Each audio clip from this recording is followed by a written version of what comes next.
er wie iets bijzonders in het water volgens mij. Een otter. Ja, en ik net één, maar wel drie. 3 otters die bij die Achterhoersdel zwemmen als stelt het neert voor. Het oekaam Anneke Heringa uit Dokkum. Vorige week zit ik op kantoor en toen dacht ik, nou wat is dat er in het water? En nou ja, vroeger dan zit ik al prut naar boeten te zien, maar ja, daar zit je op kantoor en ja, is allemaal uitzicht. Dus automatisch zie je dat ik ben in boeten aan prut. En toen, nou, ik denk, wat is dat? En toen zit ik een beetje aan het googlen. Nou, ik denk, het kan wel een otter wezen. Maar ik denk, ook het mijn man en de beer vertelt, nou, die verkleden me echt van gek. Dus ik denk, ik zei eens maar niks. Otters in een wenweek, dat sjugge je net else dij. Dat is uniek waar we zitten. En vooral in de bebouwde kom. Het is zo van, ze komen natuurlijk wel vaker voor. Als je het verschil eigenlijk net wordt van wat nou natuur is of zo is op een stad. En vooral als het s'nachts rustig is.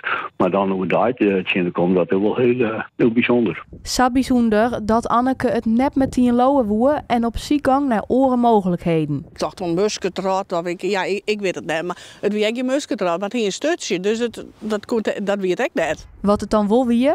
Toch otters. En dat waard al vrij snel bekend. Een paar dagen later, toen hier de bordvrouw het jongen en die hier direct een filmpje van maken. Nou, die had zich in de buurt gezet. Nou, het was wel echt heel duidelijk.